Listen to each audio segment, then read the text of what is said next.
Good afternoon, ladies and gentlemen. It's a beautiful day here in Wiesbaden, Germany. I'm here with the Army and the Army Euro conference here in Germany. It's a sunny, beautiful day. Welcome, and it's good morning to you in Virginia and the United States. We're excited about this opportunity to bring in the Navy and highlight the best of what the Navy has done with missile defense and their inclusion or non-inclusion with the Golden Dome. That's what I think we're going to be hitting up today on this. I'm Riki Ellison. I'm the founder and chairman of the Missile Defense Advocacy Alliance. We were founded 20 plus years ago, and we've been involved with missile defense for 40 years. And we are just solely here to drive missile defense capability and capacity across this world, and certainly around our nation, to make our world and our nation a safer place on it. I just want to start off with today, I had the opportunity to listen to our new Allied Supreme Commander, Greenwich. General Greenwich spoke to about 2,000 people this morning. And it was wonderful for him to express how important the joint force is, the combined force is, in the plans that he has set. I think it's the first time, probably 60 years, that they have executable plans to move forward. But most important, he listed air missile defense as the #2 priority over fires for his command here in Europe. So he's setting the pace with that. We have, as historically, me personally and MDAA personally, the Navy has always been in front of this, in front of IMD, in front of missile defense. Certainly because the treaty, there was an ABM treaty that was put in play that restricted a lot of services being able to do much. Navy exploited that, especially in the late 1990s. And with Admiral Meyer, as they were able to do things that weren't allowed to be done in the treaty, I believe, and to be able to really create the best 360-degree IMD capable platform in the world today. There's nothing like it, nothing in the world like it, to be able to shoot all the way down from the sea all the way up to space. And it's been step by step. It's been a great development over the past 20 years. We were certainly part of this with Daniel Anaway and helping create that PRMF, the Pacific Test Range, where most of this development was tested out of there. And was seeing how important the Aegis BMD Navy ship is for the defense of our land. We can start right off here in Europe. We can start right off in Rota, Spain, where there have been 4 ships assigned to the defense of Europe. And certainly those ships have been a big part of defending Israel. So Israel, Europe, and we see the 2 Aegis ashore sites here in Europe defending Europe on land. And you can move right over to the United States, and we know the NORTHCOM combatant commander has the right to pull in any ship he wants, if he has to, on both coasts. And then you go right into Guam. Guam today has ships assigned, I believe, to defend Guam. And then you go into Japan and the Japanese Sea would put ships in there to defend against North Korean missiles. So the Navy has been absolutely prominent in land defense and advancements on their ability from CRAM all the way to SM Block 3-2 to shoot things down in space on that. We have seen the Golden Dome unfold. We're all watching it. We've seen huge movements by Space Force, by the Air Force, by the Army on it, but we've noticeably not seen Navy step up, and maybe that's a culture, and that's kind of what I want to explore. What is the Navy's role with Golden Dome? Why have they been so quiet with this? Or is it assumed that they're going to be doing the same roles that we're doing? We certainly know that some of the weapons will be used in commodities some of these SM6s and SM2s will be doing. But so that's where we're at. This is our 80th virtual congressional roundtable. Very fortunate to have all three of our guest speakers Navy, all three of our speakers captains of Navy ships, two of them of BMD ships. So we are very qualified to lead this off and get into this. But I really want to push this. Why isn't the Navy more engaged with the Golden Dome? And should it be to do that? It seems like we can, if we want, to put ships right out there right now to defend our major population centers. And we can do that right now instead of wait for 3 years. But I'll let the conversation go forward. We'll start off with the former captain of the USS Hopper, our JD Gainey, our board member. JD, all yours.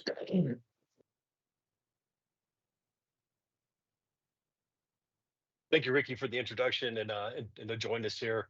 Admiral Druggan, Admiral Montgomery, it's great to join you guys for this panel. All right, Riki, you asked me to give some thoughts on where in the world is the Navy with respect to Golden Dome, and I got about 4 points I want to bring up. The first one is, like it or not, the Navy is where they are supposed to be, forward, protecting our national assets. That's what they do. I mean, by Constitution, that is their job. Get out, get away from the homeland, and ensure that our national interests are deployed. What is that role with respect to Golden Dome? I'll get to that in a little bit. But when you look at the posture, and you mentioned some of the locations where the Navy is operating, 24/7, the response time to be able to be in a position to create an effect, in this case, knocking down ballistic missiles or cruise missiles or drones, is impressive. Nobody else in the world can do that. All right. So when it comes to what they are supposed to do, the good thing is they have the capability, they have the tech, they have the experience to do it.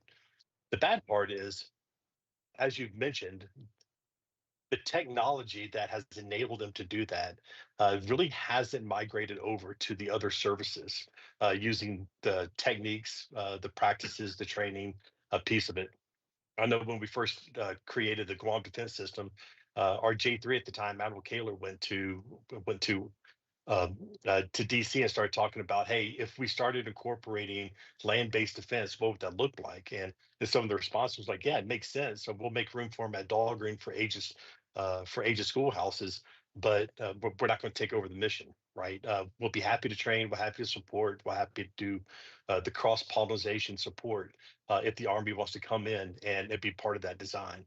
And it was very clear at the very beginning that there was no interest from the Army side or even the Navy side to start taking on each other's missions. So that's the bad part about all this, is we have not had the ability to cross-thread some of the capabilities. I will put an asterisk on this, is recently within the past year, OSD, Acquisition and Sustainment, ANS, has created programs for the PEOs, the acquisition communities, to cross exchange ideas and even technology across the service teams. And I think there's even a little bit of money associated with that. So with that authority in place from an acquisition side, you should start be able to see some Navy traditional Navy procurement cross over into to the other services. And so the second point I want to bring up is the mission set of this. Golden Dome is not going to be a home game. Golden Dome is an away game. Either the left of launch, mid-course, and even the platforms that enable cruise missiles, ships, submarines, or even aircraft. All of that is an away game. If we start talking about terminal defense for Golden Dome, we've already conceded that our continental shelf. We've already conceded the battle space that we have established right now. And that includes the space-based capabilities. So when I hear some of my counterparts within the Pentagon and the Navy wing start talking about, hey, we're not in the business of defending dirt. We don't do critical land-based asset defense. I kind of throw it back to them and say, yeah, maybe you say that, but your actions are, as we've seen the past few months, you are defending dirt. You're defending Israel. You have been in a posture to support the defense of Qatar if you needed to come over the top. And even when you look at your training practices for ballistic missile defense certification, you have a requirement to demonstrate proficiency in the defense of Israel, the defense of Japan, the defense of Korea, the defense of Hawaii, the defense of the homeland, defense of Alaska. So I hear the narrative, the general narrative. We don't defend dirt, but in practice, in real time, in order to keep our national interests safe and secure forward, you have to be out there conducting this. Another reason why you kind of see the Navy absent in all this dates back to Chief of Naval Operations Admiral Burke, and I'm sure Admiral Montgomery is going to check my rudder with this if I'm wrong, because he knew Admiral Burke personally. Um, he uh, he decided to take on the mission of using the nuclear submarines as part of the nuclear deterrence triad. He was anticipating, go back to history, he was anticipating the top obligation authority, essentially the Navy's budget referred to today, would be increased. Like he would get a plus up. We'll go out, we'll take on the nuclear deterrence strategy mission, so therefore we should get some more money. That didn't happen. As you know, the Columbus class, that a, a nuclear submarine, that's coming out of Navy dollars. That's not coming out of the Navy, the National Command Authority's nuclear command and control pot of money, because that doesn't really exist. So the Navy had to take that out of hide. All right, let's fast forward into the recent past. Admiral Ruffhead, when he was CNO, he volunteered and he raised his hand. Hey, I'll support the European Deterrence Initiative. And now you have two very capable Aegis Ashore locations out there. Well, guess what? That's coming out of Navy's hide as well. So at no point in time did the Navy get an increase in their budget to be able to support what many will consider other people's missions and other people's responsibilities. So rightfully so, they're a little gun shy of taking on land-based defense requirements, like for Guam. It's one of the primary reasons why they walked away from Guam is, hey, they're already providing 3 to 4 ships to protect that thing as is, and now you're going to put an additional tax on the Navy for an Aegis Ashore like capability on Guam. And so that's the reason why that they've been walking away from this. Um, Another reason why the Navy is kind of has been hesitant on on advertising Golden Dome. It's probably because where the Navy has demonstrated success for integrated air missile defense, the other services haven't seen that. And so when you look at the technologies and the demonstrations of upper tier, lower tier simultaneous engagement, the Navy's been doing this for almost 2 decades. They've been using a capability mix of aircraft, space-based capabilities, and maritime ships for 10 plus years, right? And you can even make an argument that they are leading the way, utilizing more space-based capabilities for holistic kill chains through some of their activities using space-based sensors and space-based communications down to the maritime environment. So the Navy has been leading the way with respect to advancing the kill chains. And if you take a look, my final comment on this, if you take a look at where the Navy is going, um, they're they're outpacing what the services are doing with respect to how they are maturing advanced concepts to incorporate operational mode. I'll just give you a few examples.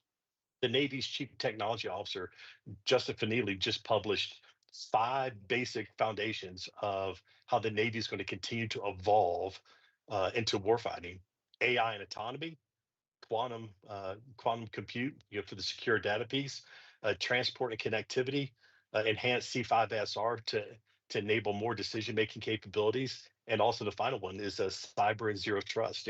The true left of launch game is going to be in the cyber world, admitted or not. So the fact that the Navy, at the Chief Technology Officer, Navy holistically, is going after some of the foundational principles that Golden Dome has to deliver, shows why the Navy should be a part of this. However, the motivation to be able to incorporate into it is not there. Okay, JD, a couple things here. It looks like the Navy always has more advanced missile defense than anybody. Let's just start off with the counter CRAM. The CRAM was developed in the Navy on ships, and that was moved over to all our bases in CENTCOM to do a hell of a job there. Navy created that. They transferred it over. You look at your SM-6, Army doesn't have anything like that. Nobody has anything like that. That you can strike land, air, the whole thing, the multi-capability of that. The Navy, I would argue, has the only hypersonic light defense capability and terminal capability right now. That can be proved. So these are, so why, those are critical assets that we don't have and we might not have in 3 years when this Golden Dome is supposed to have first IOC or first movement. Why would we not leverage the hell out of that to protect our population centers when we are already doing it on some of these islands and we're already doing population centers elsewhere, and the President of the United States is demanding this? Are you hoping that, not hoping, I shouldn't say it, are you well, do you think that we can have capability that we don't need to have those ships pulled in or those weapon systems put on land that the Navy has today? There's nothing on the SM-3 Block 2A, nobody builds that. That's not that, it's above all of that. And that should be used to help defend our nation. Go ahead. Yeah, so the Navy has always taken care of itself when it comes to protection of its own assets, right? By the nature of the mission the Navy has, it cannot rely on other services to support. Army Air Missile Defense has a strong reliance on Air Force to be able to support the command and control, defensive counter air. So you have, with respect to other services, they have interdependencies amongst themselves to be able to provide what the Navy can do by itself entity.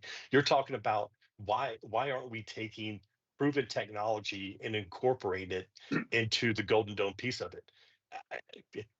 That is unfortunately that is a money conversation, because the Navy or the Army, the Air Force, they are not going to pay for other services or other mission areas to be able to go and execute. So unfortunately, our bad behaviors as the Defense Department of Defense missile defense enterprise has stovepipe the acquisition process, and it doesn't allow for cross cross training or moving money around to be able to support procurement of other folks' capability. One of my biggest pet peeves with this whole Golden Dome initiative rolling out and the resourcing of it is people characterize the capability delivering and the resourcing with respect to services procurement practices. Like, I mean, even this conversation we're having right now, we're talking about the Navy going out and buying stuff to be able to support Golden Dome. We got to get away from that. You know, General Gutlein has to be able to sit there and go, I have the authority to reach down in each one of the services coffers and select my best of breed to move forward. Until he does that, we're continue on these bad practices of, SM-6, Aegis, that's a Navy thing, and the Army's not going to touch it. I mean, the Army is not going to demonstrate an upper tier, lower tier combined engagement shot probably another 5 years, maybe. And the Navy's been doing this for almost 2 decades. So to your point, we're almost being irresponsible by not taking the best of breed that each service can offer to be able to provide this holistic approach for Golden Dome. We've done it before, and we've had success of taking best of breeds of different services capabilities through the Joint Fires Network and put it under one umbrella. A lot of burning and learning and growing pains with that. But if you look at the output that the Joint Fires Network not only is currently producing, but is on track to produce in the next 18 to 24 months, if we apply that operational construct to the Golden Dome, we will have credible homeland defense that starts well left of launch, to include mid-course, to include engagement platforms in areas outside of terminal defense, and be able to provide the American people the defense that they need. Thank you, JD. And you're on the money on this, because Mike Gutlein's going to have 175 billion, and he's going to have the authorities to do exactly that. I believe it's not there yet, but it's close. But that's what he's got to be able to pick the best of breed wherever it is for this. Okay, great. We got another very special guest, another captain of former captain of an Aegis B&D ship, the Gainey. And more importantly, he was the head of Aegis at MDAA, and a lot of the critical development that's what we've been seeing to fruition of what the weapons are today. So we're really honored to have Rear Admiral Tom Druggan here with us. Hey, thanks, Riki. Really appreciate it. Yeah, appreciate the opportunity to be here. You know, the words behind me, spoken by President Reagan in 1983, absolutely relevant, front and center today, as it's really coming to fruition with the Golden Dome for America. So honored to be here. Glad to spend a little time talking about the Golden Dome and the Navy and the Navy's role in it. I think first and foremost, you know, the flip side is, well, we don't want to build, we don't want this. The other side is, well, let's let General Gutlein get in there, make his assessment of everything, and see how he's going to do some allocation of requirements across the services or across the joint force or for new things, right? Certainly the centerpiece for the Golden Dome for America is the space-based intercept capability in the boost phase.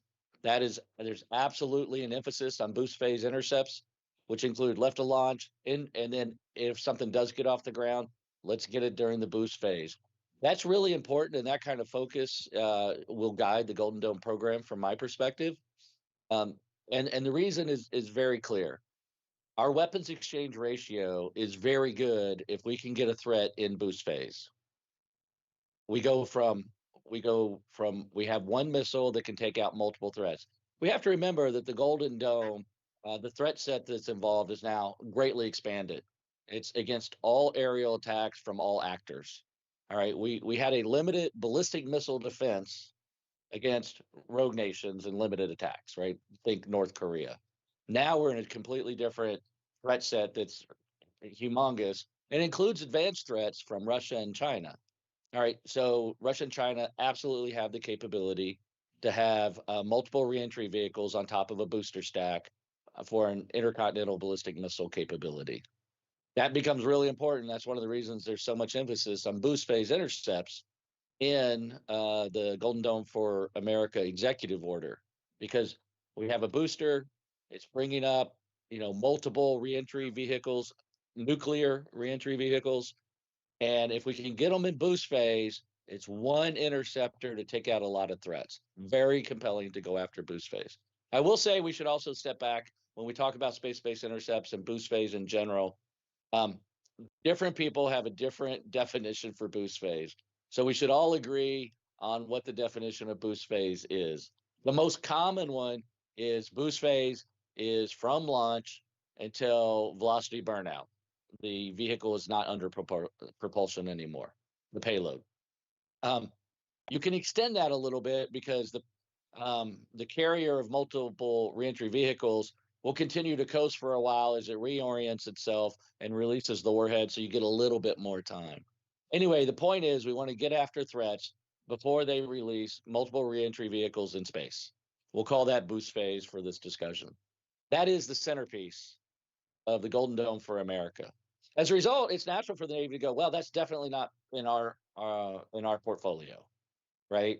And so let's let things settle out. Let's let General Gutlein get in there and see how things shake out. Our job, again, as JD illuminated, is to be forward, reassure friends and allies, make sure that we have a very responsive capability anywhere across the globe, and when necessary, conduct sea control or sea dominance and project power when and where we need to from the sovereignty of the high seas with our Navy. That's the centerpiece. You know, ensconced in law is to conduct combat incident operations at sea. That's what we do, and that's our forward game, and that's where we want to fight as a nation. Now, that said, the Navy does have capability, and it has capability that's directly applicable to the Golden Dome. And the question here is, well, where does that fit in?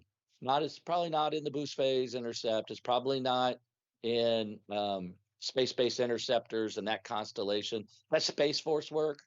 For definitely, and that's going to be the Golden Dome for America program work going forward, and really bring into fruition some of the things that President Reagan and the Strategic Defense Initiative set up almost 30 years ago, that we then hit pause after the fall of the Berlin Wall. We're now in a different spot, right? The world did not get safer. It did not become less dangerous. It's become much more dangerous. Missile technology is widely proliferated, and we should also recognize that missile technology it's no longer rocket science. It's now just rocket engineering. We have Jeff Bezos and we have Elon Musk, two wealthy individuals that build a space launch capability. All right. There's no difference between what their space launch capability is and an intercontinental ballistic missile. The only change, the only delta there is the payload, right? Satellites versus nuclear warheads. So as we look at the Navy and Homeland Defense versus our main purpose and being of being overseas and sea control and forward presence, I think it's natural for the Navy to pause and wait and see where we can fit in. As the capabilities, as you so rightly said, and JD said, we've had great integrated air and missile defense capability for a long time now, and it's really put a fine point on it. And now it's combat proven, right, in the Red Sea and in the defense of Israel. We should note that those are low-end targets, right? They are not Chinese threats. They are not Russian threats, right? But we have some combat capability that's proven, and we can take some lessons learned out of there and make it better. I think the one thing that the Navy really should be interested in, because we may be called upon to do this mission, just like 9/11, we were under attack, and the Navy was directed to push out ships that they could for air surveillance and air defense. We should be ready as a Navy to do that again in a ballistic missile defense context. Because when push comes to shove, the Navy will need to do the mission that's assigned to it. And that could be anywhere. As President Lincoln said 100 years after the nation's founding, he thanked the Navy for going anywhere the ground was a little damp. And that's because the Navy responds to the missions it's given. One of the future missions it may be given in a time of turmoil is push out off our coast and provide some level of ballistic missile defense. Not on a daily basis, not on a monthly basis, not on an annual basis, not as a persistent mission, but if things come push to shove, we can all see that happen because it happened before during 9/11. In that case, we really need to understand in the Navy what our capability is against this new, larger, more complex portfolio of threats, including the Chinese and the Russian threats. We need to understand what our capability is, and we need to really go and mark ourselves and benchmark our capability against those new threats and make sure we know exactly what our performance is. And then if we need changes or we need updates or we need enhancements or improvements and upgrades, we need to get after that, because we don't want the nation to call and then say, well, I don't know how we're going to perform against those threats. That we need to do that work up front. That's a very legitimate use of Golden Dome for America resources, is to make sure the Navy can, if called upon, do that mission. So I think at the end of the day, that's definitely should be something that should be pursued. I think it's fair to wait for General Gutlein to get in the office. I think it's fair for the Navy to not be forward leaning, particularly since this really is an Army and Space Force mission up front, first and foremost. And the Navy will be on call. And so we'll be on watch overseas, but we'll always be on call to answer the nation's needs. And if we're called, we need to know what our capability is. So that's a little bit, I think, of why I think the Navy, I think they're being respectful to the Army and the Space Force and not going after the mission, because it's not our mission. It's not the Navy's mission. I think they are being respectful, waiting for General Gutlein to get in the office. I'm sure there's some conversations, non-public, that are going on what the Navy's role is going to be. I think I think JD is correct that the Navy doesn't want to see a bunch of Aegis ashore sites that they have to man. However, you could take an Aegis capability, and we train international navies. We train the Japanese to maintain and operate the Aegis weapon system. We train the South Koreans to maintain and operate the Aegis weapon system. There is no doubt, absolutely, that we can train the Army Reserves, the National Guard, or hopefully a Space National Guard that needs to be stood up for these kinds of missions. And they would be plum assignments. They would absolutely be incredible assignments for the National Guard or the Space National Guard, without question, because this is weapons release authority at the end of the day. Really, these are incredible systems. The last thing for the audience, just to wrap your head around some of the language in the executive order, is there's underlayer and there's terminal phased terminal phase intercept capability talk. What does all that mean? What's special about that particular entry in the executive order is it says deployment of. It doesn't say development and deployment of like it does for the space-based interceptor capability. That's important because that kind of indicates we want those terminal phase capabilities sooner rather than later, and we should buy what we need, maybe do some software enhancements to get after, get on with purchasing of those systems. And so for your audience, just to think about it, Patriot battery can kind of defend a city, but its radar has a field of view, right? It's not 360 at all. Then THAAD can defend a metropolitan area, kind of DC, big DC or DC Baltimore.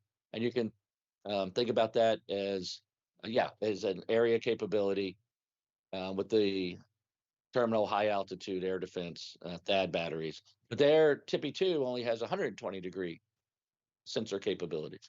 And then finally you get to Aegis, and Aegis can defend most things east of the Mississippi, minus a little bit of Maine and Key West, Florida. And you have to ask yourself why. Well, in each of those cases, the intercepts occur at higher and higher elevations. Patriots are, well within the atmosphere. THAAD is much higher in the atmosphere, so it can cover and defend a larger area. And then finally, Aegis is defending by having intercepts in space. And that's why we're able to defend such large areas. Again, 2 Aegis shore sites defending all of Europe from attacks out of the Middle East, right? The other note is, if you want to, just because you want to defend a particular area, that doesn't mean that's where the missile defense will be established, right? Sometimes an offset is required. And this is where we get to this all threats from all actors. That's a really complex problem, because that means that the United States of America needs 360 degrees of active air and missile defense. That's a very, very tall order. And so that's one of the reasons the space-based interceptor capability is in the executive order, because it's not feasible to have things like Patriots, THAADs, or Aegis everywhere. So that's just a little background and some thoughts for your audience on the Navy and the Golden Dome. Hey, Tom, thank you. You look great in my office. It's awesome to see that. Happy to be here. Hey, thank you, because I think what you just stated very clearly is reassurance to the public that the Navy will be there in 3 years. If we don't have anything, we've got something that's going to show up. So thank you for that. The question, I'm going to push you a little bit on the Golden Dome. Though I agree that space boost phase, and I believe that boost phase is much later in the ascent phase than it is shooting stuff down, because that the expense part of that is that, and they got to be pretty economically feasible on where that mid-course goes and where that boost thing goes on. But what I believe is the data, right? The C2 of everything is the backbone that he's got to deal with before he can even get to that space boost phase capability. And what we've seen is how great Aegis C2 is. You're able to launch them. I don't think people understand that your ability to synchronize all your weapon systems under a single command and control, and to use your other weapon systems from other ships and coordinating that is I mean, Army's still struggling trying to do that with IBCS. Nobody's done that like that, and that's the C2 BMC and how powerful that is. How do you see the Navy contributing that, or is that going to fit into another? No, it's a great question, and yeah, I should have addressed it a little bit. The reality is the Navy is going to support Golden Dome just as we supporting Golden Dome with ballistic missile surveillance and hypersonic surveillance as a matter of course of doing our normal day-to-day routines overseas. There are radars don't pick and choose. They actually detect and then track everything that we needed to, as long as we're properly configured and operated by proficient operators. That gives us the opportunity to provide some forward surveillance and queuing to C2 BMC. So we'll do that as a normal course of affairs. Also, there's space domain awareness, just what's flying where. And as we deal with more things in space, and things that move in space, then the Navy can support Space Force with space domain awareness, which is actually that's already baked in. The final thing there is the Navy being able to support the nation, right? As we need with the C2BM by inputs into the C2BMC. We should step back though when we talk about C2BMC, space-based intercept capability, and cruise missile defense, and defense of the homeland against cruise missiles, hypersonic threats, and ballistic missile threats. I think we're going to have to look at this C2 issue. The thing about cruise missile is they're flying potentially at the same altitudes or in the same areas as commercial aircraft. And we know we have thousands of commercial aircraft aloft every hour of every day over the United States of America, right? So do you want to take cruise missile defense with lots of tracks, our current commercial air tracks, plus now potential threats, right? And push that into C2BMC? I'm not sure you do. I think that's a discrete decision point, because now you take a very pristine C2 picture for ballistic missile defense, and in the future, hypersonic missile defense. Makes perfect sense to keep those two together.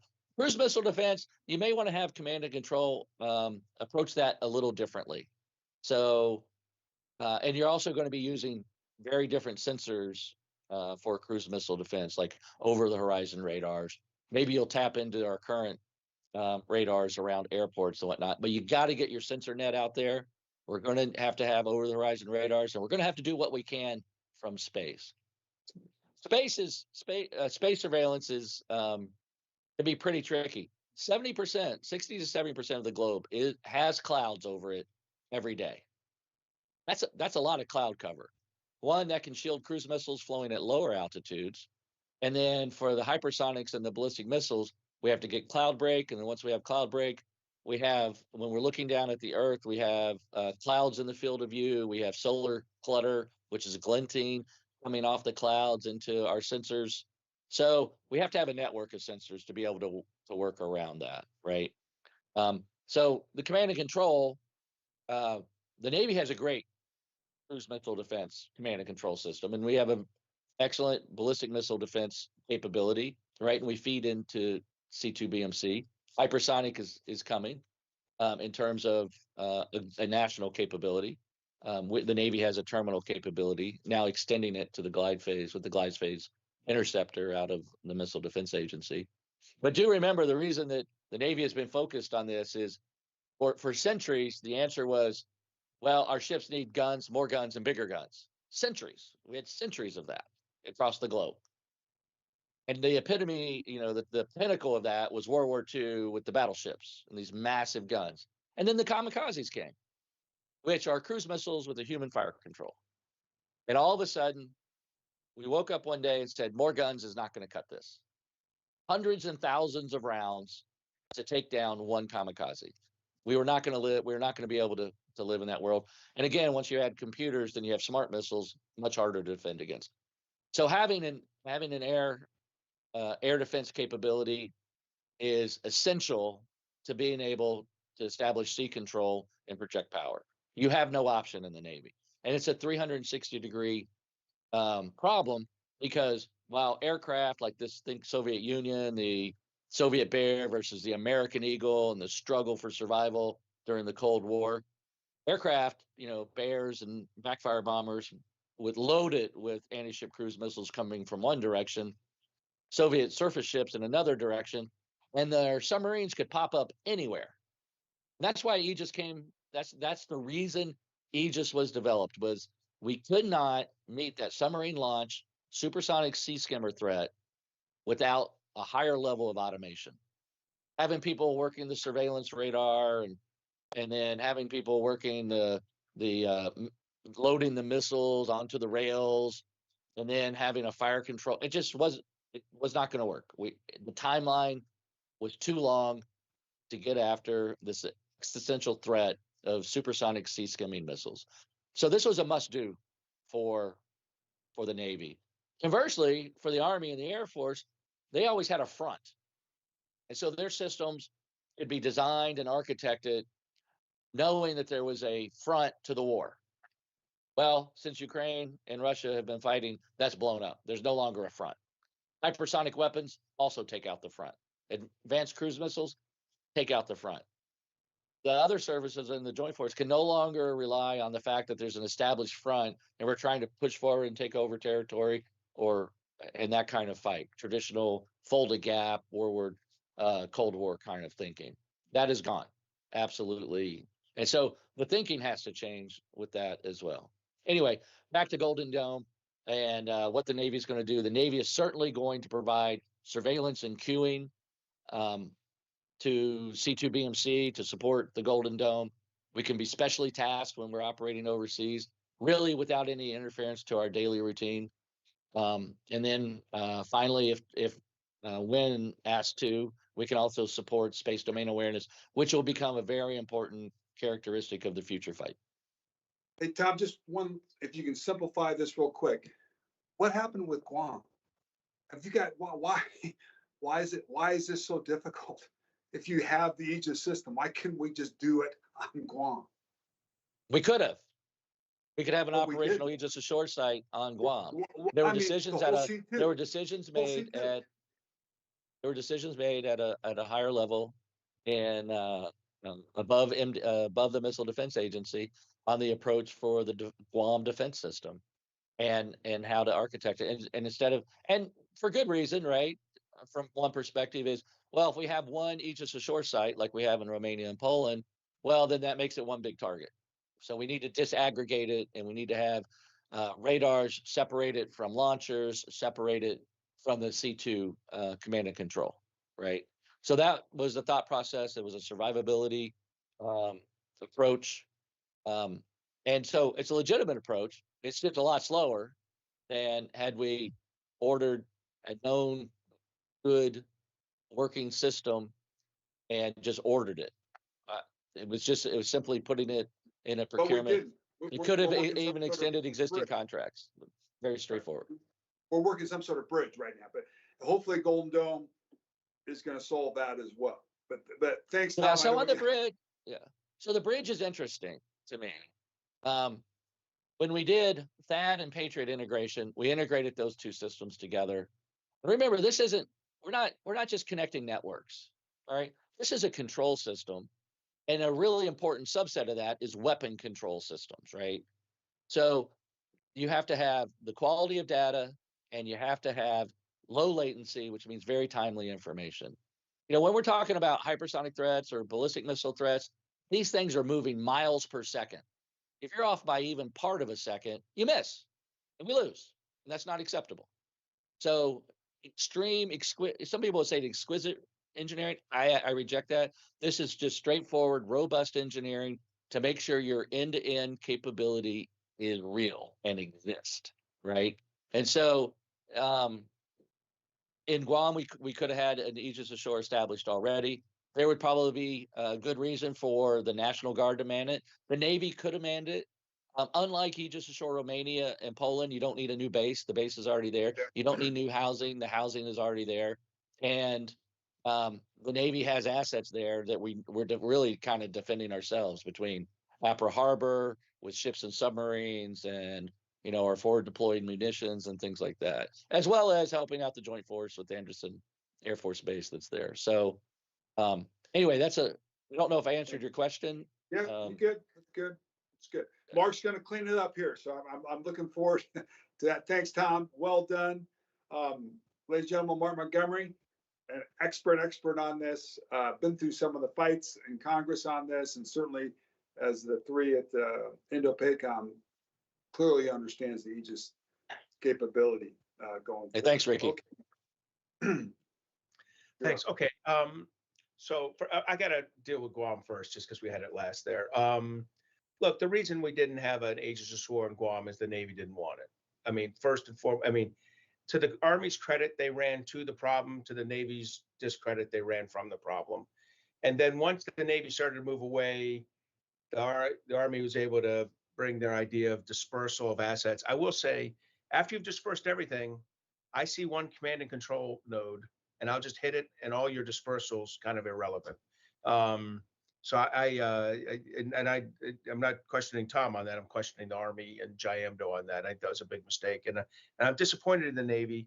I honestly think 60 to 80 sailors stationed in Guam is not a hard lift, as Tom said. All the things are there. More importantly, sailors like Guam. I get the Poland and Romania are remote TDYs. Guam would have been a PCS and so much easier. So I think we really could have gotten there much easier, much cheaper, and we would have a good a system upon which we can build it out and get more launchers and VLS. And so we'll see what happens. All right. But we're here to talk about Golden Dome and the Navy's role. And I think it's very important that we, we're going to have a challenge here, which is the president wants something now. Let me tell you what's not present now. The actual threat. Golden Dome is about a threat that will evidence itself in a few years when a large number of Russian or Chinese cruise missiles or air-launched conventional ballistic missiles or air-launched hypersonic missiles can begin to reach the United States. That we're not really there yet. We are there in Guam. We are there inside the first island chain, inside the second island chain. Even Hawaii is not quite at the overwhelming number coming at it. Now, when you have no defenses, one is an overwhelming number, right? So we have to be ready for this. But I am deathly afraid that the existing defense industrial base is going to be, baying at the door saying, buy more of my Patriot, buy more of my THAAD, buy more of my 1990s and 2000s technology to slap down around your major cities to protect you against this threat that has not yet evidenced itself. And honestly, the amount of defended area you get from these systems is limited, and each system is optimized for either an IRBM or a ICBM in the case of GBI, or a MRBM or a cruise missile, and they don't do well in the other, or are non-existent in the case of the other one. So you'll have to put multiple types of systems around each of the counter value targets that you want to protect. Say New York City, LA, major cities like that. And I'm afraid the president will see that as a admirable goal, putting these systems up before need, and not be aware to the degree to which that will eat away all the money in the Golden Dome initiative, and not fund what we really need. The president's going to have to do something that he's not known for, which is thinking about someone else, which is the president 2 and 3 terms from now, and making sure that person has an effective homeland defense system against the threats that will certainly be evident then, the non-nuclear threats against our homeland.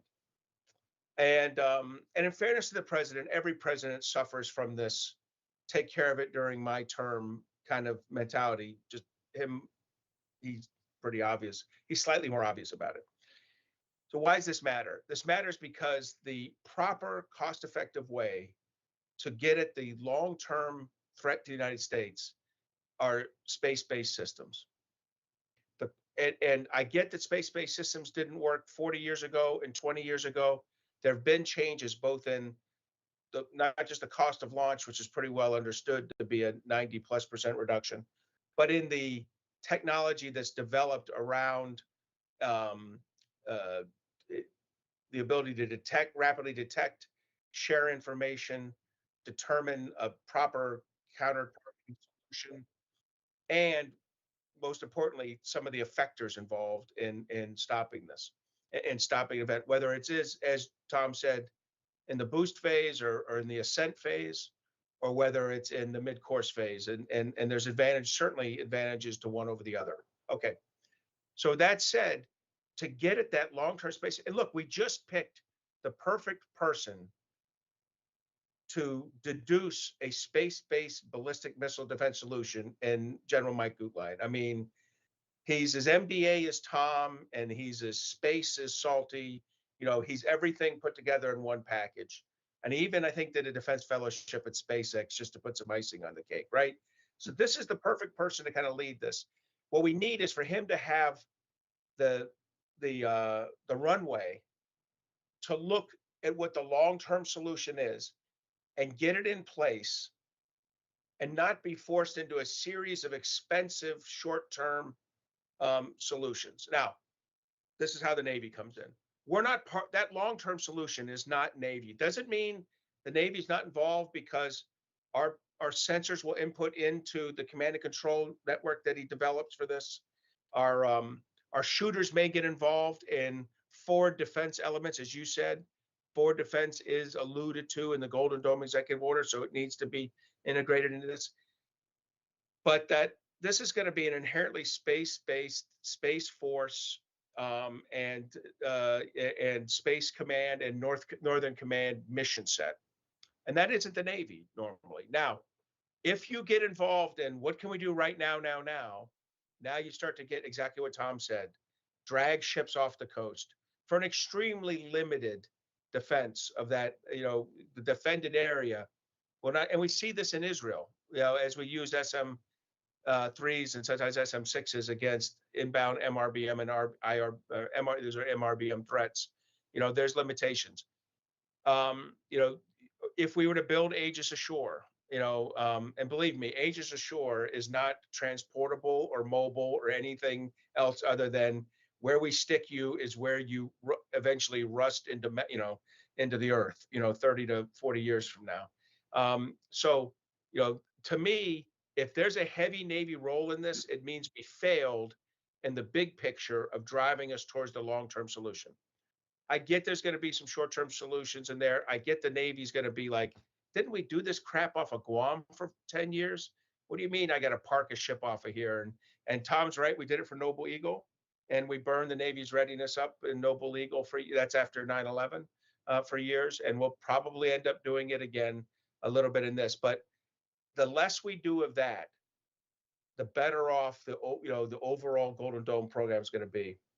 And I also say that anything you invest in Golden Dome, with the extra money, the reconciliation money to buy something, whether it's an Aegis ashore or a THAAD battery or Patriot battery, I got some bad news for the service the next year. We didn't buy you any life cycle maintenance. That gift is on you.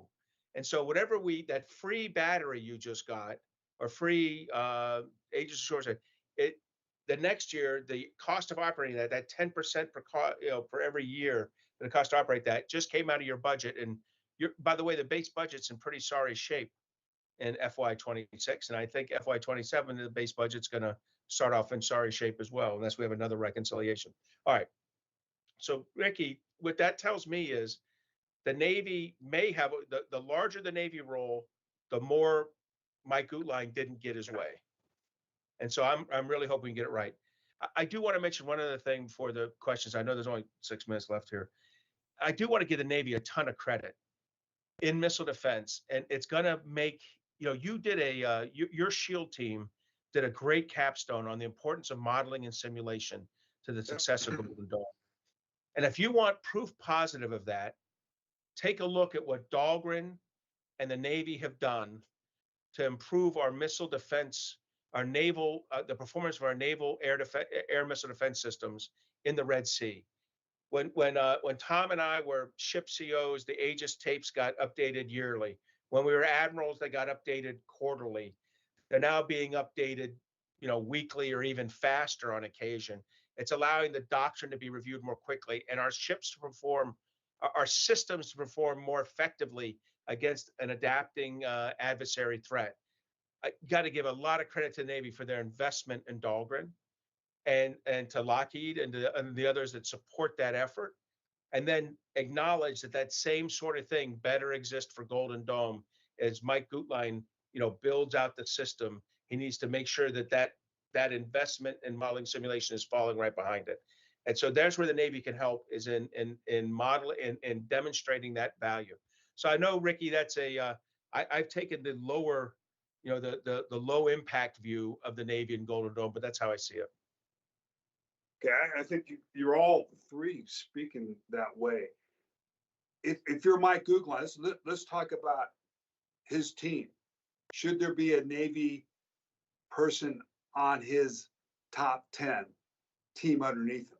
Because as you said, if we go down that route, there's not anybody in there at this point. This is What's your advice on that? What? Ricky, this is a joint program. So we're at the, when you get to 1, 2, and 3 stars, you should be able to move around between them. So whether there's a Navy, I don't think there'll be a Navy guy that evidences himself. I think the Navy's done a poor job having enough flag officers in with, in the acquisition, Aegis acquisition effort to man anything other than the minimum jobs the Navy has to man at MDA and in the Navy. But it would, but I could certainly think of a retired Navy 1-star or other who I might pull into the system to work for General Gutlein. But what capacity? What capacity would the Navy go? What the capacity Gutlein? Look, I'm not going to sit there and do his his org chart for him. But I would bring in someone for the where's the Navy got skill in developing the sensor shooter architecture. I would say gently that if the Navy has kicked a little ass over the Army and how you do it, it's how we created the every sensor, every shooter architecture through CEC, Aegis, weapon systems, our aircraft.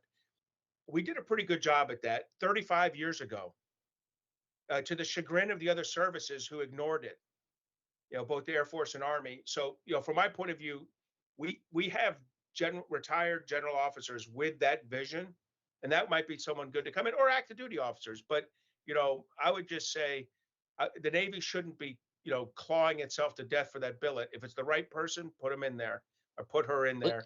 And if it's retiring. So Golden Dome could definitely benefit from having Navy fire control people involved. That's at a technical level, right? There would be good value in that, because everything we do in Aegis and everything we do at the multi-ship level, strike group level, it's 24/7, 365, and our engineering has a weather eye and robust effort on fire control to make sure it's effective end to end. Now here we're going to have a bunch of systems come together, right? Existing systems, and we're going to add some new ones. You have to have that end-to-end perspective. For space-based interceptors, you can't have, if we have somebody worried about surveillance and somebody just worried about the weapon and somebody worried just about C2 and nobody's worrying about the time it takes to go end to end, we lose. We have to have that system engineering approach for the space-based interceptor and also for cruise missile defense, but especially on that side of the house, right, on space-based interceptors. And then, as we bring together different systems, an end-to-end view of the performance is critical, and the system engineering that goes with it. We're good at that. Navy's good at that, fire control. And Mark mentioned that the modern sim is ridiculous. I mean, what you're doing better than anybody, because you're in that threat to be able to, I guess Ukraine and Israel would be that, but that would also seem you have to do a lot of modern sim to reduce costs for this Golden Dome. You have to figure that out. Well, to reduce costs is one thing. How about assuring performance? That's the other side of that. That's what we need the modeling and sim for, not to reduce cost. The cost is going to be, at the end of the day, the cost is going to be the cost, right?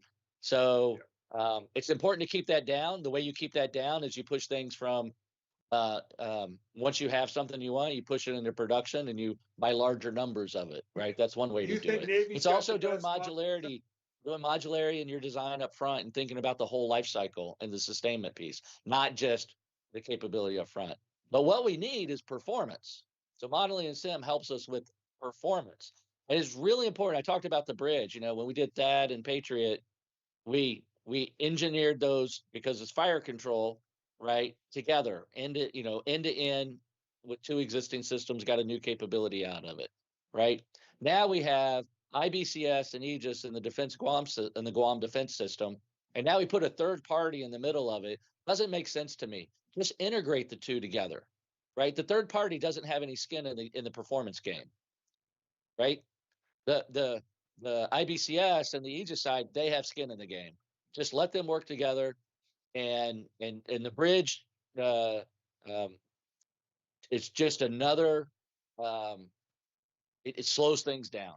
It's inefficient. I think Mike's going to handle that, Tom. I think Mike's going to figure what the big bridge for all of it is to go for. I was just asking if Navy's so far ahead of sim and mod from any other service because of what the Red Sea and how they've been able to move that information quickly to adapt fast and using that. But we only got a couple minutes. JD, is there any questions you want to push out? Is there anything that you want to ask? From the question that came in, we've either addressed it or they're not relevant to this discussion.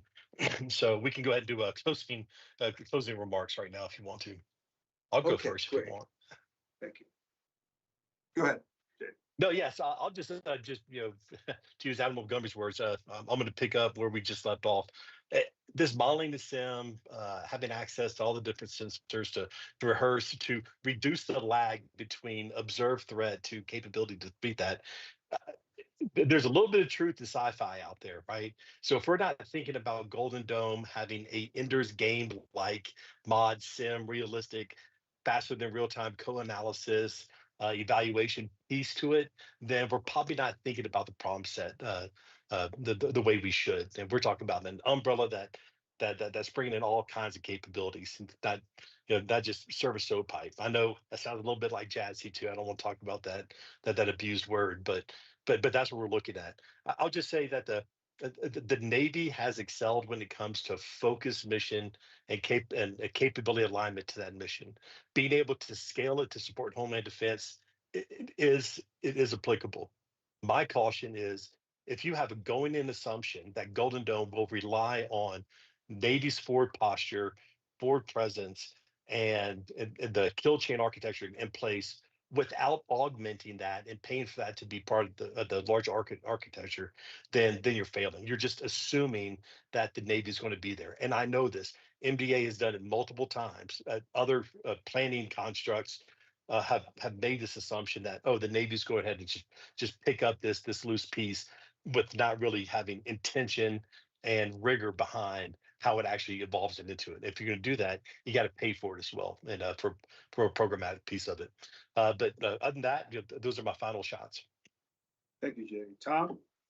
Yeah, just we have capability and capacity. So right now the Navy has good capacity. We have over 80 ships, around 40, over 40 are BMD. The note of caution here is out of those 40 BMD ships, half are Flight 1s and Flight 2s that are coming up on their decommissioning date in the next 10 years, next 15 years, right? So we're seeing cruisers being decommissioned now, but in 5-8 years, we're going to start seeing BMD DDGs decommissioned. So our BMD capability will level out and maybe even come down as that time approaches. That becomes a really big decision point on, decommissioning an Aegis BMD destroyer or doing something else with it, maybe extending its life, maybe put it in the reserves, maybe do some other stuff. But the reality is, and the fair reason for the Navy to be concerned about some of the homeland defense commitment, persistent commitment, is that our force structure is going to, in our Aegis BMD fleet, is going to decrease. Thanks, Tom. Mark? I think listen, Golden Dome has a great opportunity. I've said it multiple times. It needs to be space-based. The Navy has a role, but the role is framed by that and the fact that we have great tools, great sensor shooter, good data transfer, good modeling, and so there are elements where we can be subject matter experts. But I think in the end, this is going to, there's a reason that General Gutlein was from Space Force was selected. And let's hope that we really reach that. So, hey, Riki, thanks a lot for having me here today. Yeah, thanks, Mark.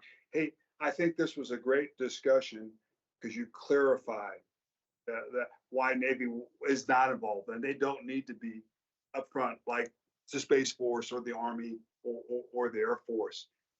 So that was a great perspective. And if everything goes to hell, yes, they'll be there on top of it. But certainly, the requirement of Navy skill sets over the last 30, 40 years need to be part of the build on Golden Dome. That expertise, whether you go mod sim, the C2, the whole thing, they still got to be, I believe, an integral part on Mike Guglein's team. But a great education for all of us to understand the Navy's role with Golden Dome. And I think there's no argument. I think everybody's in agreement that they're going in the right way, in the right direction until Mike decides what he wants from the Navy, as he decides on every service to pull that in, and he has the authorities to do that. So I think we're in a great position. Thank you all for being very informative on the Navy deep dive on missile defense. Thank you. Thank you from Germany.